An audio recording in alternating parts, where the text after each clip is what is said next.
Explore the unexplained mystical era of pre-Columbian North America, a time shrouded in mystery and filled with ancient secrets. In this in-depth video, we dive into the fascinating cultures of indigenous peoples who inhabited North America before European contact. Learn about the Adena, Hopewell, and Mississippian cultures, their monumental earthworks, sacred mound-building practices, and advanced astronomical knowledge.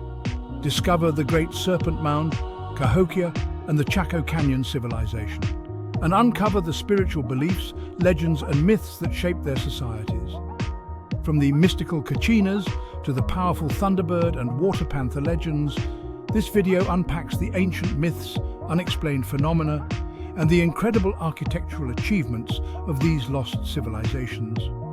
We also explore the mysterious disappearances of major cultures like Cahokia and the Ancestral Puebloans, the advanced trade networks, and enigmatic artifacts such as the Kennewick Man.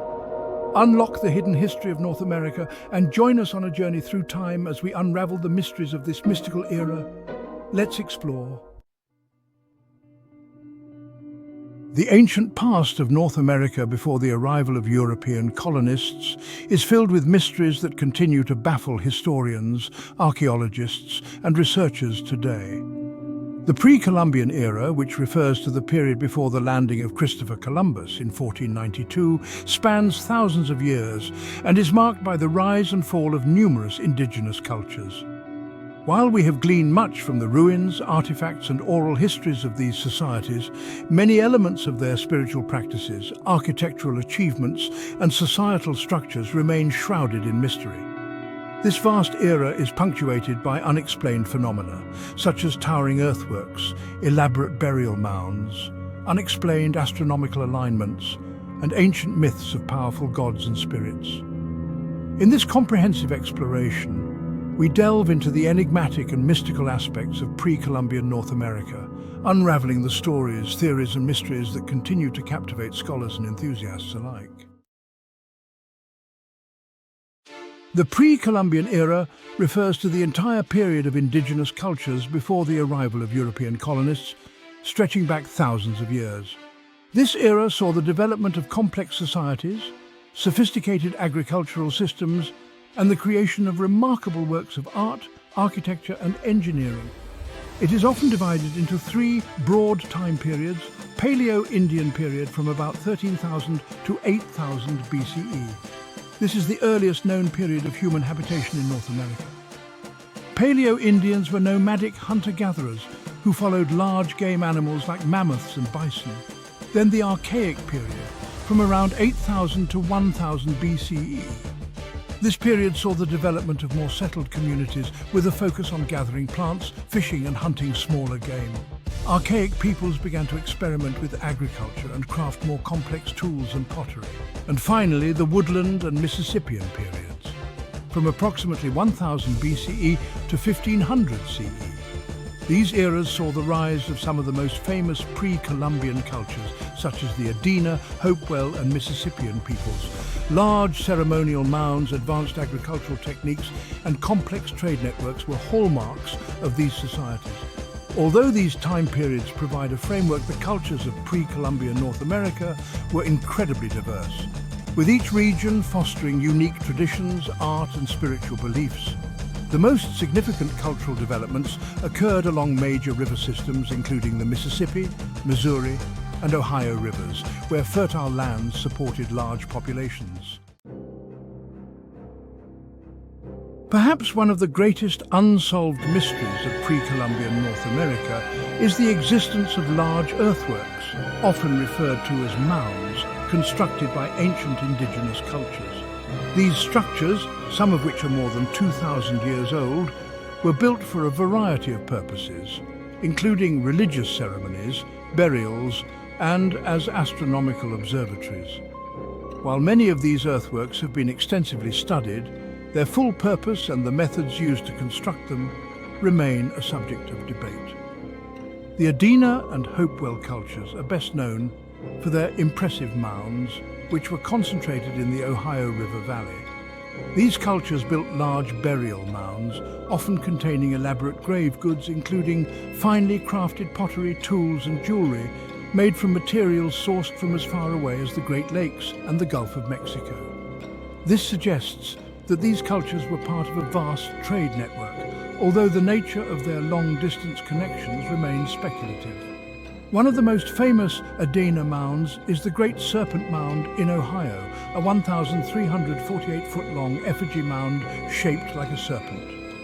The purpose of the mound is still unknown, but some scholars believe it served as an astronomical marker, aligning with the solstices and other celestial events. Others suggest it was part of a spiritual tradition, representing the serpent as a powerful symbol of rebirth and the underworld in Adena cosmology. The Hopewell people expanded on the mound-building tradition, creating even more complex structures. The Hopewell Octagon and Great Circle Earthworks in Newark, Ohio, are thought to be aligned with lunar cycles, specifically the 18.6-year cycle of the Moon's movement. The geometric precision of these earthworks suggests an advanced understanding of astronomy, but how such knowledge was attained remains one of the many mysteries of the Hopewell culture. The Mississippian culture, which flourished between 800 and 1600 CE, was the most advanced of the pre-Columbian mound-building societies.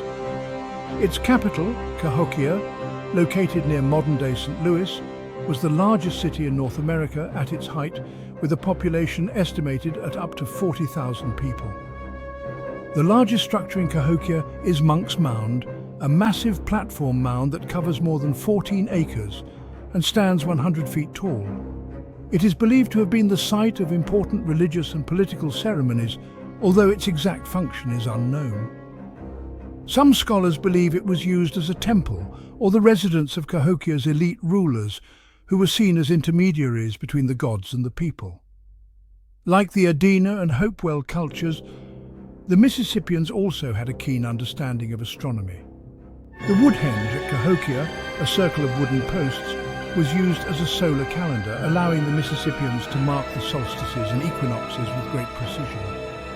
The knowledge embedded in these earthworks suggests a complex cosmology, but much of the Mississippian spiritual beliefs remain a mystery due to the lack of written records. The collapse of Cahokia and other Mississippian cities around 1400 CE is another enigma. Some theories suggest environmental factors such as drought, resource depletion, or internal strife may have played a role, but the exact cause remains unknown. Spirituality was at the heart of pre-Columbian life, with indigenous peoples seeing the world as alive with spirits and forces that had to be respected and appeased. Their cosmologies were deeply tied to the land, animals and celestial bodies, with rituals designed to maintain balance between the physical and spiritual worlds. Yet, much of what we know about these spiritual beliefs comes from artifacts, oral histories, and the accounts of early European explorers, leaving us with an incomplete picture of their religious practices. Shamanism played a significant role in the spiritual lives of many pre-Columbian cultures. Shamans were seen as intermediaries between the human and spiritual worlds, able to communicate with gods, spirits and ancestors through rituals, trances, and the use of hallucinogenic plants. One of the most well-documented practices was the vision quest, a rite of passage for young men seeking spiritual guidance. During a vision quest, the individual would isolate themselves in nature, fasting and praying until they received a vision from the spirit world, often in the form of an animal or supernatural being. The vision was interpreted as a guide for the individual's future life, offering protection and advice. Totems were spiritual symbols, often animals that represented clans or individuals. Totemic animals were seen as protectors and guides, and their spirits were honored in ceremonies and rituals. The connection between humans and animals was a fundamental aspect of many pre-Columbian cultures, reflecting their belief in the interconnectedness of all life. The importance of animals in spiritual life is also reflected in the construction of effigy mounds, which were shaped like animals such as bears, birds and serpents. These mounds, particularly common in the Midwest, are thought to represent the totemic animals of specific clans or serve as offerings to the gods. The construction of burial mounds was closely tied to the spiritual beliefs of many pre-Columbian cultures. The dead were often buried with grave goods such as pottery, tools and jewelry, which were believed to aid them in the afterlife. The large scale of these burial mounds suggests that the people buried within them were of high status, possibly religious or political leaders who were believed to have special access to the spirit world. Many cultures believed in a tiered cosmos, with an upper world, the realm of the gods, a middle world, the realm of humans, and an underworld, the realm of the dead and spirits. The construction of mounds may have been symbolic of this cosmology, with the mounds acting as a bridge between the different realms. In particular, the serpent, often depicted in mound-building cultures, was seen as a symbol of rebirth and the passage between life and death. One of the most puzzling aspects of pre-Columbian North American cultures is their advanced knowledge of astronomy. Many of the earthworks and ceremonial sites they built are aligned with celestial events such as the solstices, equinoxes and lunar cycles, suggesting a deep understanding of the movement of the stars and planets.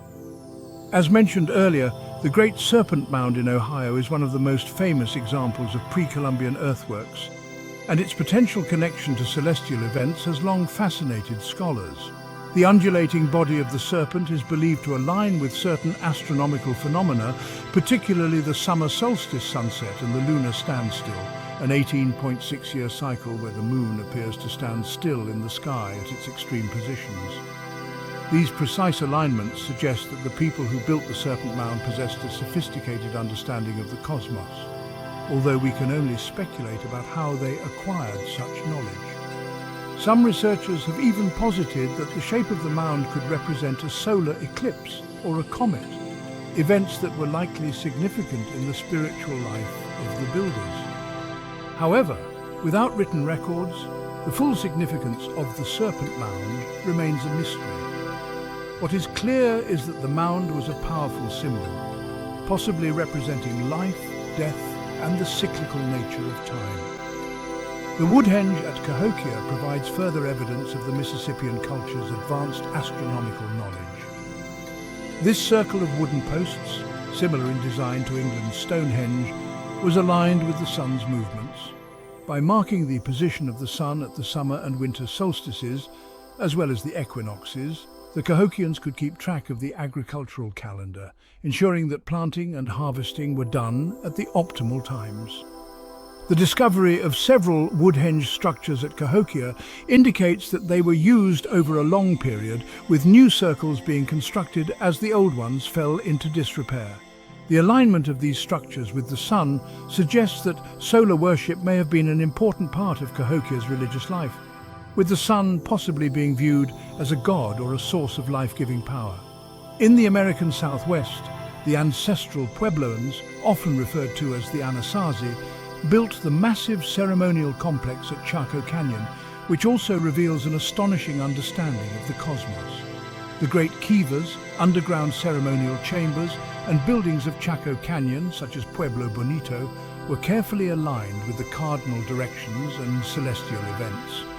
One of the most famous examples of astronomical knowledge in Chaco Canyon is the Sun Dagger, a petroglyph on Fajada Butte that marks the summer solstice. At noon on the solstice, a narrow beam of sunlight passes through a gap in the rocks and illuminates a spiral petroglyph, perfectly aligning with the center of the spiral. This remarkable feat of engineering and astronomy demonstrates that the ancestral Puebloans had a deep understanding of the sun's movements. In addition to the Sun Dagger, the architecture of Chaco Canyon is aligned with lunar cycles. Some of the buildings are thought to have been positioned to track the 18.6-year lunar standstill cycle, similar to the Serpent Mound in Ohio. The exact purpose of these alignments is still debated, but it is likely that they played a role in religious ceremonies and helped the Chacoans time important events such as planting and harvesting. Across the Great Plains, indigenous cultures built medicine wheels, large circular arrangements of stones that are often aligned with the solstices and other celestial events. These wheels, some of which date back more than 5,000 years, are thought to have been used for both spiritual and practical purposes, serving as calendars and ceremonial sites. One of the most famous medicine wheels is the Bighorn Medicine Wheel in Wyoming, which is aligned with the summer solstice sunrise and other key astronomical points. Like the mounds of the Midwest and the great kivas of the Southwest, medicine wheels reflect the importance of the sky in indigenous spiritual life, suggesting that the heavens were seen as a reflection of the divine order.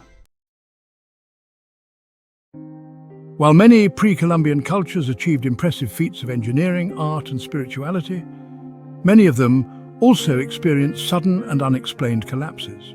The reasons behind these disappearances remain a topic of intense debate among scholars. Environmental change, warfare, disease and internal strife have all been suggested as possible causes, but the lack of written records means that we may never know for certain.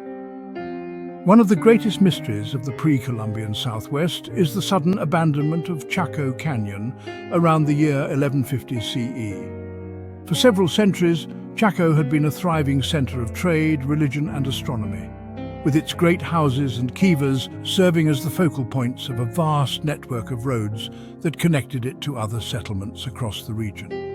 The reasons for Chaco's collapse remain unclear, but several theories have been proposed. Some scholars suggest that a prolonged drought may have made it impossible to sustain agriculture in the arid environment, leading to food shortages and the eventual abandonment of the city. Others point to evidence of violence and warfare, suggesting that conflict between different groups may have contributed to Chaco's decline. Another possibility is that the Chacoans may have over-exploited the surrounding environment, depleting the forests and soil that supported their society. Without the resources to maintain their large population, the people of Chaco may have been forced to disperse to smaller, more sustainable settlements. The decline of Cahokia, the largest pre-Columbian city north of Mexico, is another enduring mystery. At its height, around 1100 CE, Cahokia was a bustling metropolis, with its towering mounds, grand plazas, and vast trade networks stretching across much of North America.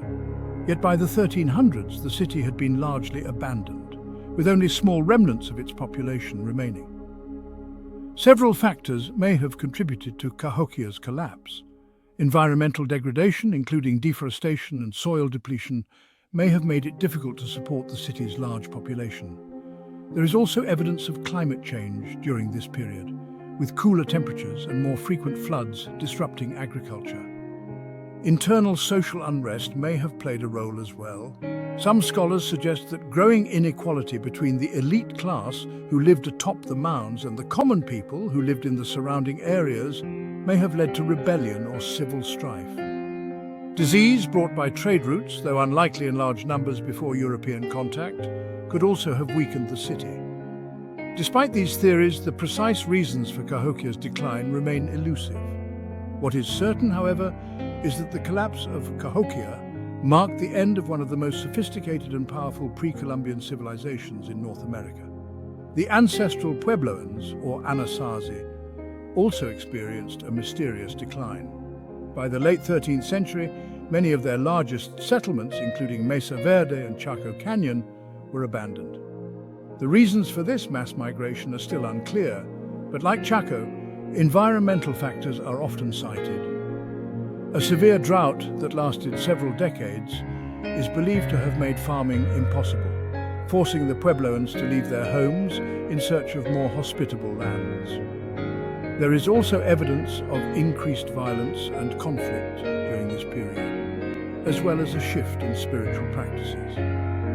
Some archaeologists have suggested that religious upheaval, possibly in response to the environmental crisis, may have played a role in the abandonment of these great cities.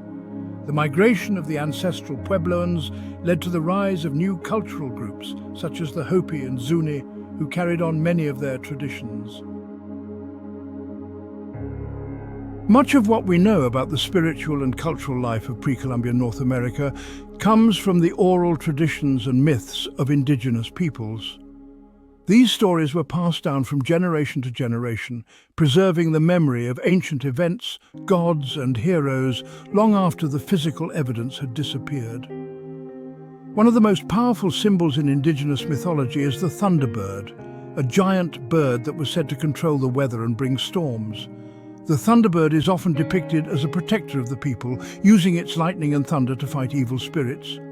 It is also associated with the upper world, or sky, in many indigenous cosmologies. Opposing the Thunderbird is the Water Panther, a malevolent creature that dwells in lakes and rivers. The Water Panther represents chaos and the underworld, and its battles with the Thunderbird symbolize the eternal struggle between order and disorder, good and evil. These myths were often connected to natural events such as thunderstorms and floods, which were interpreted as the physical manifestations of the ongoing battle between these two powerful spirits. The Thunderbird and Water Panther also reflect the deep connection between the people of pre-Columbian North America and the natural world, where every aspect of the environment was seen as alive with spiritual power. Many indigenous cultures also had elaborate creation myths that explained the origins of the world and humanity. In the myths of the Iroquois, for example, the world was created when Sky Woman fell from the sky and landed on the back of a giant turtle. The animals helped her create land by bringing soil from the bottom of the ocean, and the turtle eventually became Turtle Island, the name many indigenous peoples use for North America. Similarly, the Hopi people of the Southwest believed that their ancestors emerged from the underworld through a sacred hole in the earth called the Sipapu. After their emergence, they wandered the land, guided by the gods, until they found their homeland in the desert. These creation myths not only explain the origins of humanity, but also provide a spiritual framework that connects the people to their ancestral lands. They emphasize themes of harmony with nature, the cyclical nature of life and death, and the guidance of spiritual beings or deities who shape the fate of human communities. These oral histories, preserved through generations, offer deep insights into the worldview of pre-Columbian peoples and their connection to both the physical and metaphysical realms. In the desert Southwest, the ancestral Puebloans left behind not only architectural wonders like the Great Kivas, but also spiritual traditions that would influence their descendants, the Hopi and Zuni peoples. Central to their spiritual practice was the belief in Kachinas, spirit beings who acted as intermediaries between humans and the gods. Kachinas were believed to inhabit mountains, clouds and other natural features, controlling elements like rain, fertility and agriculture. These spirits were represented by masked dancers during religious ceremonies, and each Kachina had its own personality, powers and domain. The Kachina rituals were, and still are, essential to ensuring successful harvests and maintaining harmony with the natural world.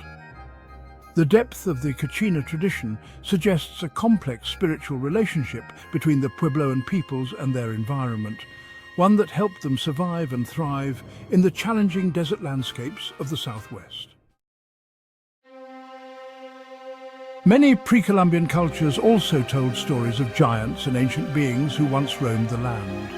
Some of these myths speak of towering ancestors or gods who helped shape the landscape, while others tell of epic battles between giants and humans. In some traditions, these giants are seen as benevolent protectors, while in others, they are portrayed as dangerous forces of destruction. The Choctaw people, for example, told stories of the Nahulo, a race of giants who once lived in North America. According to Choctaw legend, the Nahulo were a violent and cruel people who were eventually defeated and driven out by the Choctaw ancestors. Some versions of the myth suggest that the Nahulo were not only giants, but also cannibals, adding to their fearsome reputation. This legend, like others, may have been influenced by the discovery of unusually large bones or skeletal remains, which were sometimes interpreted as evidence of ancient giants. Another common theme in pre-Columbian mythology is the Great Flood, a cataclysmic event that destroyed much of the world and gave birth to a new era. The Ojibwe people, for instance, tell the story of Nanabojo, a trickster figure who survived a great flood by floating on a raft of animals. In some versions of the story, Nanabojo sends a muskrat to dive into the water and retrieve a small amount of earth, which he uses to recreate the world.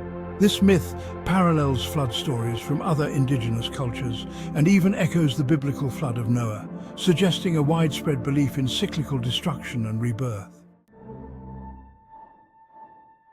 One of the most remarkable features of pre-Columbian North America is the extensive trade networks that connected distant regions and facilitated the exchange of goods, ideas, and technologies.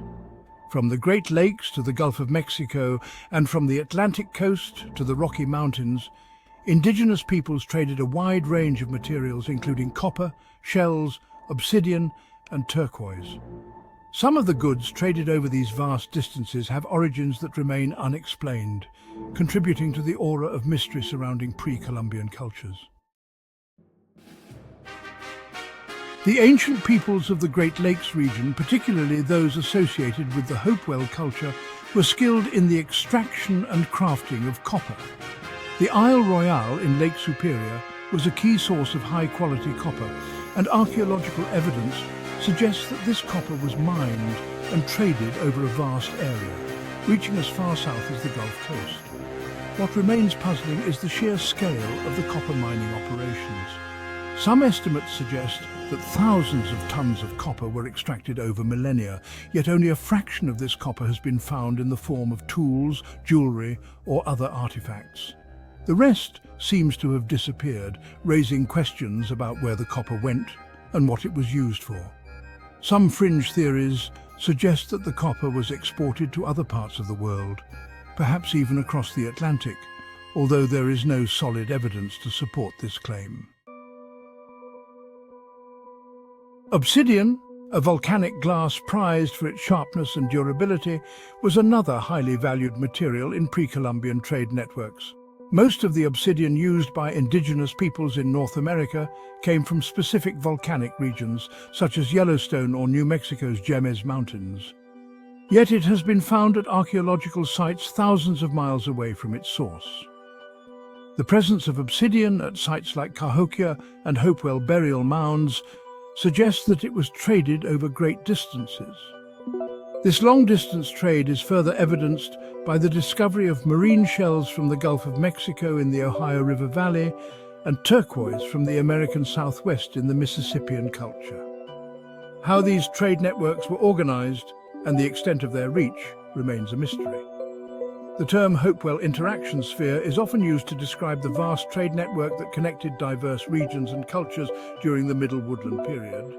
This network facilitated the exchange of not only goods but also ideas, spiritual beliefs and artistic styles, leading to a shared cultural horizon across much of eastern North America. The mechanisms by which these networks operated and the reasons for their eventual decline are still not fully understood.